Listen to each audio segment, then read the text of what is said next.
This is Michael Orrell of mobileburn.com, and today I have with me the new Pantech C820 Matrix Pro. This is the spiritual follow-up of the Duo that came out back in late 2007, even though it bears the same name as the Matrix feature phone that at&t is currently offering.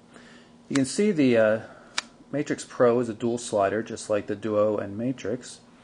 This one runs Windows Mobile Standard version 6.1 for its operating system. And it has a pretty nice feature set in terms of messaging, but it's a little bit lacking when it comes to other features. Like this is an old 2 megapixel camera, no autofocus, no flash, anything like that. So it's not too compelling as a multimedia device, but it really is good when it comes to messaging. The keyboard on the Matrix Pro is a vast improvement over that of the Duo that was out before. These are no longer rubber keys or whatever.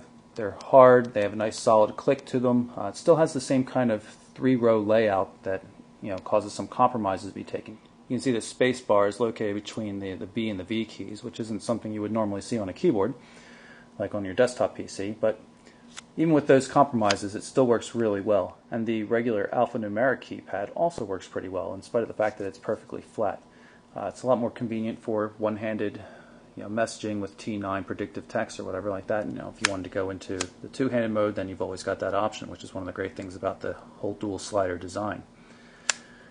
Physically, it's a pretty good looking device. It has a nice shiny plastic surface on it and a metal finish around the outside of the front, kind of like the original Motorola Pebble, if you've ever seen that. The back panel is a more conventional paint, also glossy, but it doesn't show fingerprints too badly because of the fact that it's kind of a more medium color than just black or white would be.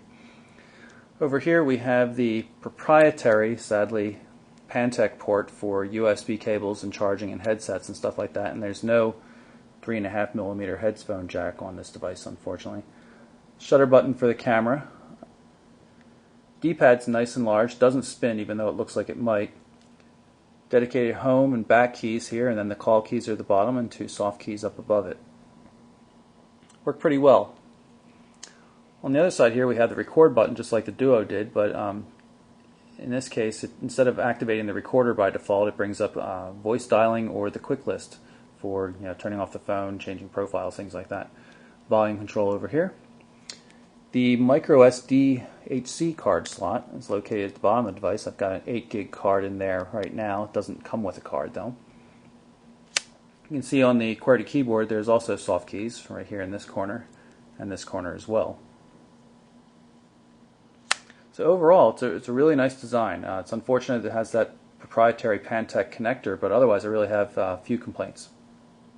Take a quick look at the user interface on the Matrix Pro. You can see it's standard Windows Mobile 6.1, has the sliding panels interface, which is good for going through your appointments or messaging. As you have voicemail, no new text messages, no new multimedia messages, and no new email.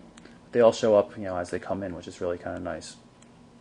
Also can access your songs, photos, and easily access profiles from here. So right now it's in the silent profile. We'll just click down and then we can click again to get normal. Also at each of the panels you'll see access for the soft keys changes. On this panel it brings up settings. When you move up to photos you can see it brings up all the photos. You can also move left and right like I showed earlier, so we can get to the wireless manager. Now, unfortunately, there's no Wi-Fi in this device, so you're just turning on and off Bluetooth in the phone, which effectively puts it into airplane mode. Start menu, bring that up here.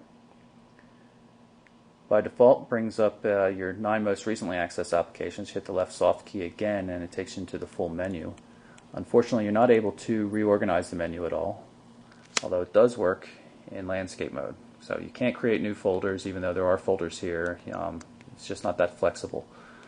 You can, however, add speed dials for applications, which is kind of nice. And of course you can do speed dials for contacts as well.